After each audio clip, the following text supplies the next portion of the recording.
San Quentin, California, merupakan penjara tertua di Amerika yang telah banyak mengeksekusi mati tahanannya. Di sanalah seorang mantan kuli bangunan bernama Wade Porter bertransformasi menjadi napi paling berbahaya. Ia menolak untuk bergabung dengan gangster manapun dan lebih memilih sendirian sebagai raja penjara. Siapapun yang mencoba mengusiknya dapat dipastikan akan mati sia-sia. Porter bahkan juga menantang sang kepala sipir yang pengecut untuk turun dan berduel dengannya. Tantangannya pun menyulut pemberontakan sehingga terjadilah kekacauan luar biasa. Namun bagaimana semuanya bermula? Beginilah kisahnya.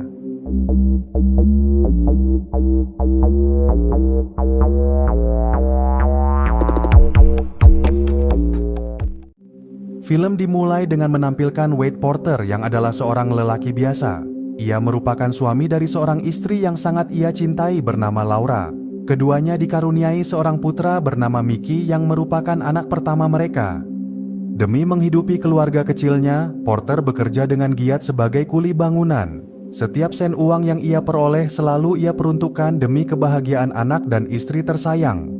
Hingga tiba di suatu malam, Porter yang tidur bersama istrinya tiba-tiba terbangun oleh sebuah suara. Keduanya sadar bahwa seorang telah masuk ke rumah mereka. Untungnya Mickey masih terlelap tenang dan tidak terluka. Porter kemudian mencoba memeriksa, namun seseorang seketika mendorongnya.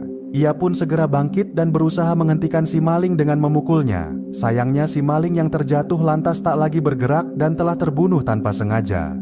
Kepada para polisi yang datang, Porter menjelaskan apa adanya, bahwa saat ia mengejar, si maling tampak hendak merogoh senjata.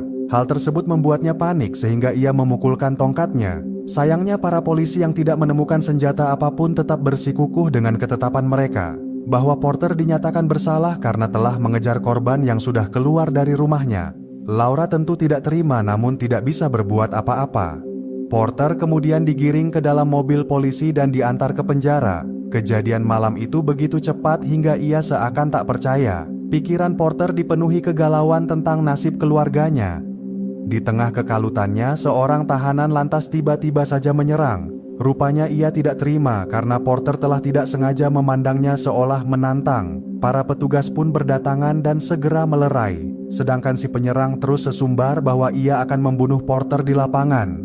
Porter kemudian dipindahkan ke selnya yang berisi para napi berbadan besar. Di jam kunjungan keesokan harinya, Laura terkejut melihat muka suaminya yang memar. Porter lantas mengarang alasan demi menghilangkan kekhawatiran. Laura berkata bahwa ia telah terpaksa pindah bersama Mickey ke rumah ibunya. Ia merasa tidak aman sendirian dan tak tahu harus berbuat apa. Porter lantas berjanji bahwa ia akan segera bebas dari sana. Mereka hanya perlu menunggu persidangan yang akan segera tiba. Beberapa hari setelahnya, Porter kemudian didatangi oleh seorang pengacara. Ia menjelaskan bahwa terdakwa kasus pembunuhan harus menyerahkan jaminan uang sebesar $1 juta Amerika. Namun Porter yang hanyalah kuli bangunan tentu tak memilikinya. Sang pengacara memaklumi dan berjanji untuk mengusahakan yang terbaik untuknya.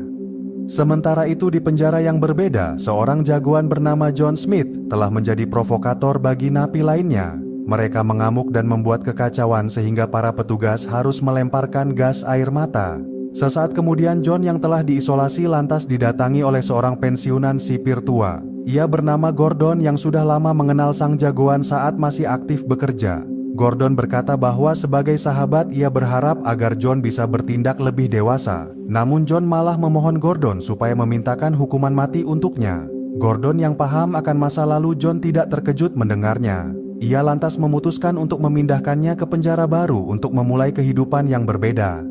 Di pertemuan kedua mereka, pengacara Porter menjelaskan bahwa hakim bisa memberinya keringanan, yakni asalkan Porter mau mengaku bersalah atas pembunuhan yang telah ia lakukan. Porter yang tidak paham akan hukum lantas mengikuti saran pengacaranya. Ia kemudian diberi potongan masa tahanan menjadi 15 bulan saja.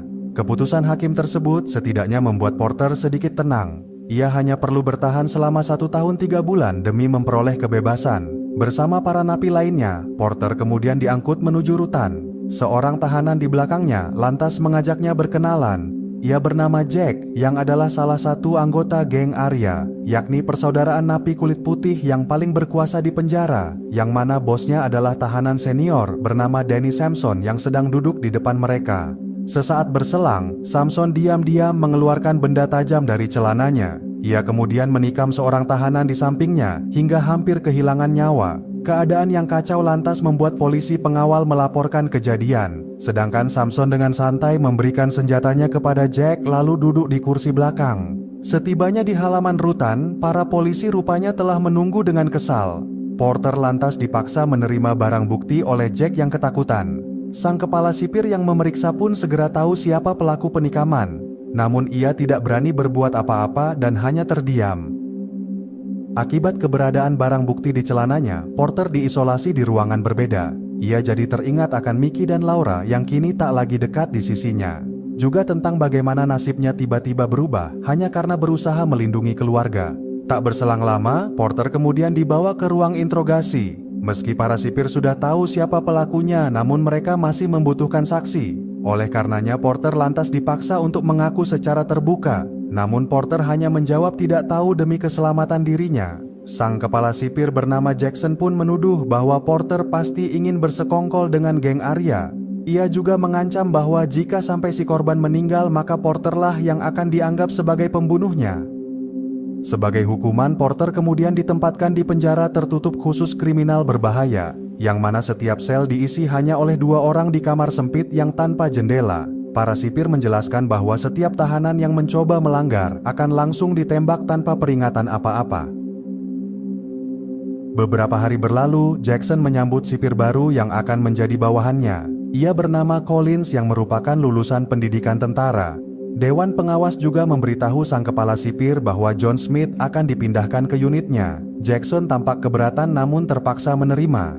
Sehari berselang, Collins yang sudah mulai bekerja akan mengeluarkan para tahanan ke halaman. Ia memeriksa Porter dengan ketat sesuai prosedur dan peraturan. Porter kemudian digiring ke dalam koridor setelah dipastikan aman. Ketika Porter membuka pintu, belasan napi tampak berdiri dan melihatnya dengan siaga. Tiba-tiba saja 2 orang maju dan saling menyerang dengan penuh tenaga. Porter tampak kebingungan akan situasi di hadapannya. Sedangkan para sipir malah membiarkan dan bertaruh uang tentang siapa pemenangnya. Setelah salah satunya tumbang, Jackson langsung memencet alarm. Peluru karet lantas ditembakkan padahal keduanya sudah mengangkat tangan. Salah satu petarung yang kesal pun meneriaki Jackson dengan hinaan. Jackson yang tidak terima segera memindahkan si petarung dan menghajarnya habis-habisan. Sedangkan yang kalah kemudian dipertontonkan agar menebar ketakutan. Collins sadar bahwa tindakan Jackson tidak sesuai prosedur dan peraturan. Namun ia tidak mungkin protes apalagi melawan.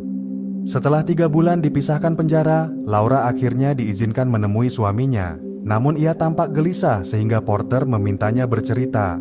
Rupanya Laura mulai kehabisan uang tanpa kehadiran sang kepala rumah tangga. Ia berkata bahwa sudah mencoba mencari pekerjaan namun sulit mendapatkannya. Porter paham dan merasa bersalah karenanya. Ia pun hanya bisa meminta agar Laura lebih dulu memakai pinjaman yang ada. Hari itu seorang tahanan pindahan dihantar ke penjara barunya. Ia adalah John Smith, yang mana semua napi mengenalnya sebagai legenda. Porter lantas diminta menghadap dinding karena John akan dikurung di sana. Namun sebelum dilepas, Jackson mengancam bahwa ia tidak akan segan menembak mati siapapun saja. John hanya mengangguk lalu pintu ditutup segera. Ia kemudian menawari Porter pilihan untuk berkelahi atau berdamai dengannya. Porter tentu saja memilih berdamai karena tak ingin meregang nyawa. Beberapa hari kemudian saat jam lapangan, John langsung disambut oleh para ketua gangster dari berbagai kalangan. Namun ia tidak bergabung dengan kelompok manapun karena ia bekerja sendirian. Sedangkan Porter kedatangan Jack yang telah mengenalkannya kepada geng Arya. Jack menyampaikan salam dari Samson karena telah berani menanggung barang bukti miliknya. Di dalam sel setelahnya, John akhirnya memecah kesunyian. Ia meminta izin melihat foto keluarga Porter yang lantas membuatnya terkenang, yakni tentang almarhum istri dan putrinya yang telah lama meninggal. Porter ikut berbelasungkawa dan menyesalkan keadaan. Ia kemudian menanyakan bagaimana John bisa hidup mandiri tanpa rekanan. John lantas menjelaskan bagaimana politik penjara berlaku bagi para tahanan, bahwa setiap napi akan berusaha direkrut oleh masing-masing geng sesuai rasnya. Oleh karenanya, John memperingati Porter agar jangan mau menerima perintah dari siapapun jika tidak ingin menjadi budak selamanya. Di jam lapangan berikutnya, apa yang diperingatkan oleh John benar-benar kejadian. Porter tiba-tiba dipaksa oleh Jack untuk menghadapi seorang tahanan. Ia pun berusaha bertahan dan balik melawan. Collins lantas hendak menghentikan, namun Jackson melarang. Setelah diketahui siapa yang menang, Jackson segera memerintah untuk menembak yang kalah dengan peluru tajam. Namun Collins menolak sehingga Jackson langsung melakukannya sendiri tanpa belas kasihan. Selagi tiarap, Jack kemudian memuji Porter yang telah patuh sebagai bawahan. Sedangkan Collins mendapat amarah dari sang kepala sipir karena menunjukkan kelemahan. Porter tidak paham mengapa para sipir menembak dengan peluru tajam, padahal hal tersebut dilarang dan tidak sesuai dengan aturan. John berkata bahwa polisi memang punya politik sendiri, yang bahkan lebih kejam dari politik para tahanan. 7 bulan berlalu, Porter telah menjalani separuh masa hukumannya. Kali ini istrinya datang bersama Mickey, putra kesayangan mereka. Porter kemudian menanyakan soal keuangan Laura, yang rupanya pinjaman bank telah habis dan Laura tak tahu lagi harus berbuat apa. Kini satu-satunya yang tersisa adalah rumah mereka. Dengan terpaksa Porter lantas meminta Laura agar menjualnya. Porter berjanji bahwa ketika bebas ia akan mengembalikan keadaan seperti semula. Berhari-hari kemudian, Porter kembali terjebak ke dalam berbagai perkelahian. Ia bahkan harus menerima tembakan peluru karet berkali-kali hingga mengalami pendarahan. Jack yang lebih senior dalam geng Arya seolah menganggap Porter sebagai mainan. Hingga suatu ketika Porter memberanikan diri menolak perintahnya. Jack menjadi marah dan langsung mengeroyok Porter bersama gengnya. John yang kasihan lantas terpaksa ikut campur ke dalam urusan mereka. Untungnya para sipir seketika memencet alarm dan menghentikan kekacauan segera. Sesaat setelahnya, dengan mata berkaca-kaca, John langsung memarahi Porter yang terluka. Porter yang kelelahan hanya bisa berterima kasih atas bantuannya. Sementara itu, Laura telah pindah ke rumah ibunya setelah rumahnya terjual. Beliau memang hanya tinggal sendirian karena sudah lama bercerai.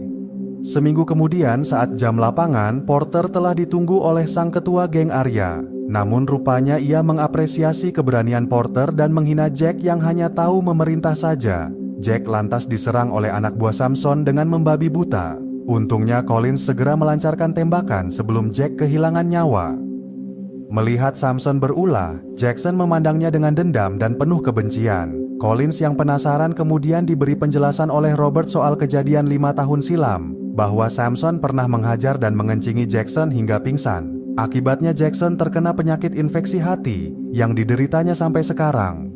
Sambil tiarap, Samson sekali lagi memuji Porter atas keberaniannya.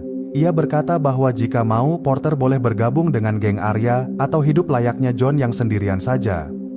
Di sel mereka, Porter menanyakan John tentang makna tatonya. John berkata bahwa ia mentato tanggal-tanggal penting tentang keluarganya, termasuk saat anak dan istrinya dibunuh oleh 2 perampok dahulu kala. Insiden tersebutlah yang kemudian membuat John menghabisi 17 orang sehingga harus dipenjara. Setelah mendapati anak dan istrinya tak bernyawa, John segera balas dendam dengan cara yang sama, yakni menghabisi semua anggota keluarga mereka dan membiarkan kedua pembunuh tetap hidup sebatang kara. Oleh karenanya, John tidak ingin Porter mengalami hal serupa. Ia harus bisa bebas dan membangun kembali rumah tangganya. Di hari libur kerja, Jackson dan Robert bersantai di sebuah lapangan olahraga. Robert kemudian memanfaatkan kesempatan untuk bicara secara empat mata. Ia berkata bahwa kondisi di penjara mungkin perlu ditertibkan sesuai aturan. Namun Jackson tidak setuju karena aturan tak bisa mengendalikan para tahanan. Yang bisa mereka pahami hanyalah satu bahasa, yakni kekerasan. Robert pun hanya bisa mengangguk dan menghela nafas panjang. 3 bulan menuju kebebasannya, Porter kembali dikunjungi oleh Laura. Istrinya berkata bahwa rumah mereka telah terjual dan kini ia tinggal bersama ibunya. Namun Laura telah menjualnya dengan harga murah sehingga Porter menegurnya. Laura yang sedang tertekan menjadi tersinggung dan melampiaskan amarahnya. Porter juga ingin mengeluhkan keadaan, namun ia tak mungkin bercerita. Laura lantas pergi dengan tangisan meninggalkan Porter yang tak berdaya. Sementara itu di ruang interogasi, Jack yang telah diobati kemudian memberikan kesaksian tentang apa yang terjadi di dalam bis saat Samson menyerang seorang tahanan. Sebagai imbalan atas kesaksiannya, Jack akan diberi jaminan perlindungan, sedangkan Jackson bisa menghukum Samson dan menuntaskan dendam. Akibat pertengkarannya dengan Laura, Porter benar-benar merasa bersalah karena tak bisa berbuat apa-apa. John pun berusaha menyemangati agar tidak berputus asa. Di tengah perbincangan mereka, seorang tahanan tiba-tiba dimasukkan dan langsung menyerang. Porter yang tak mau bertengkar lantas ditembak berkali-kali oleh Jackson hingga pingsan. Ketika tersadar, Jackson sudah ada di samping Porter di ruang pengobatan. Sang kepala sipir kemudian mengeluarkan tongkat kejut dan mengarahkannya ke alat vital sang tahanan. Dengan ketakutan, Porter berusaha memohon ampun atas apapun yang telah ia lakukan. Rupanya Jackson ingin agar Porter bersaksi atas Samson yang telah membunuh seorang tahanan. Dengan demikian, Samson akan dihukum oleh pengadilan sebagai pembalasan dendam. Porter pun terpaksa mengiyakan, padahal pembebasannya tinggal 3 bulan. 3 bulan kemudian di pengadilan penjara, Laura dan ibunya telah hadir di sana. Sang hakim membacakan putusan bahwa Samson akan dipenjara seumur hidupnya, sedangkan Porter yang telah bekerja sama akan diberi tambahan masa hukuman 6 tahun lamanya.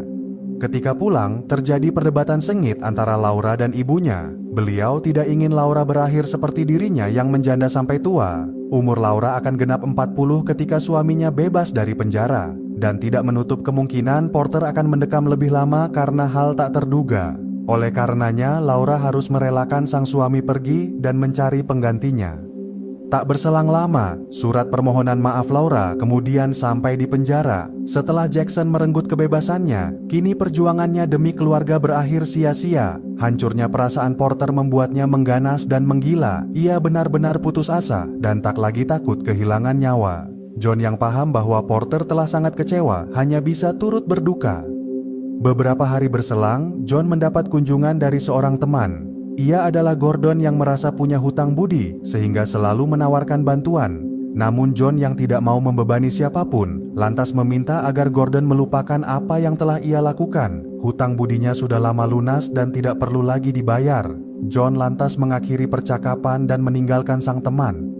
Di penjara, seorang napi bernama Viper baru saja dipindahkan. Ia adalah orang yang dulu menyerang Porter saat masih baru ditahan. Keduanya masih sama-sama mendendam dan menanti saat pembalasan. Bersama ibunya, Laura berkemas untuk pindah ke apartemen barunya. Namun melihat pakaian sang ayah tidak dibawa, membuat Mickey bertanya. Laura berusaha menjelaskan bahwa Porter tidak akan lagi tinggal bersama mereka. Namun saat akan berangkat, Mickey malah menggotong sendiri baju ayahnya tercinta.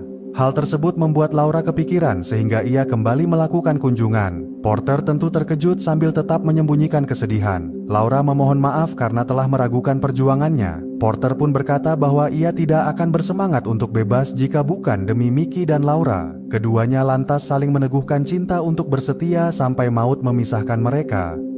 Kabar kedatangan Laura membuat John ikut senang. Porter pun bertekad untuk segera bebas karena seharusnya masa hukumannya telah selesai. Oleh karenanya John berkata bahwa ia memerlukan rencana yang matang. Keduanya lantas menyusun strategi untuk menjatuhkan sang kepala sipir yang tidak pernah peduli akan keadilan. Keesokan harinya, Jackson dikabari bahwa Porter mengirim salam. Ia pun langsung menemui Porter yang berkata bahwa ia ingin membuat hiburan, yakni dengan bertarung dengan Viper saat jam lapangan. Jackson yang sedang banyak pikiran langsung setuju dengan satu persyaratan, yaitu bahwa pertarungan tak boleh berhenti, kecuali salah satunya meninggal. Tanpa Jackson tahu, Porter diam-diam telah meminta Laura menemui Gordon sebagaimana John perintahkan. Tepat di hari pertarungan, Laura pun segera berangkat ke alamat yang Porter berikan. Di lapangan, Viper telah bersiap untuk balas dendam. Sebelum masuk, John berkata kepada Porter bahwa kemenangan berasal dari keyakinan. Tak lama berselang, perkelahian lantas berlangsung dengan sengit dan kejam. Porter dan Viper pun saling menyerang dan menghantam habis-habisan. Sedangkan sang kepala sipir memperingati anak buahnya bahwa tidak ada yang boleh meninggalkan ruangan. Pertarungan akan terus berlangsung hingga salah satunya meninggal. Di jalanan, Laura dan Gordon telah juga mengajak seorang pengawas penjara. Mereka akan melihat bukti langsung bahwa selama ini Jackson telah melanggar aturan negara.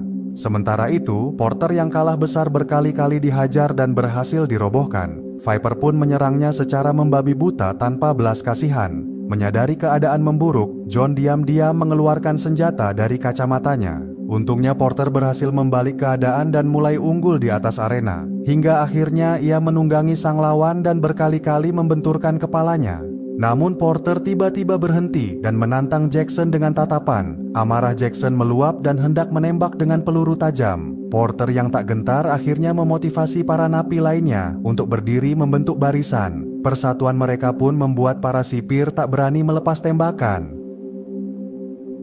Di luar tembok penjara, Laura yang hampir sampai berusaha menenangkan pikiran. Sedangkan di lapangan, semua tahanan telah dibubarkan kecuali Porter dan John yang tetap tinggal. Jackson bersama Robert kemudian masuk untuk memberi mereka pelajaran. Namun Robert segera mengarang alasan karena tak ingin terlibat dalam pembunuhan. Setelah memastikan dia siap dengan senjatanya, Jackson lantas mulai mendekati keduanya. Collins yang merasa bersalah diam-diam menghidupkan CCTV tanpa suara. Dengan pisau di tangannya, Jackson berjalan ke arah Porter untuk menikamnya. Namun tiba-tiba John langsung menyerang dan menyayat leher Jackson hingga tak bernyawa. Diaz pun juga melepas tembakan ke arah John tepat di dada. Menyadari Jackson sudah tiada, Collins lantas memencet alarm segera. Diaz menjadi ketakutan dan tak tahu harus berbuat apa. Di dalam sekaratnya, John berkata bahwa ia akan menemui anak istrinya. Porter pun hanya bisa merelakan kepergian sang legenda. Di saat yang sama, kedatangan pengawas penjara bersama Gordon dan Laura membuat para sipir tak menyangka. Mereka pun tak bisa lagi mengarang alasan setelah CCTV menunjukkan semuanya. Laura kemudian diberitahu bahwa Porter akan diberi keringanan atas kesaksiannya. Kabar tersebut tentu membuat Laura sangat senang dan bahagia. Beberapa hari kemudian di ruang pengobatan, Porter ditemui oleh Gordon yang telah kehilangan sang teman. Sambil menahan tangisan, Gordon menceritakan bahwa John pernah menyelamatkannya dari kematian. Itulah sebabnya ia selalu merasa berhutang budi meski dulu ia adalah sipir sedangkan John adalah tahanan. Porter tentu dapat memahami kesedihan Gordon karena ia juga merasa kehilangan. Tak berselang lama, Porter kemudian mendapat kebebasannya. Pesan dari sang legenda selalu ia ingat bahwa keluarga adalah segalanya. Di ujung jalan, Porter lantas disambut oleh Mickey dan Laura. Kini ia tidak menyesali apapun yang telah terjadi dalam hidupnya. Sementara itu di bekas sel Porter, Jack digiring oleh Collins untuk dipindahkan ke sana, yang mana ia kemudian disambut dengan tatapan tajam oleh sang ketua geng Arya.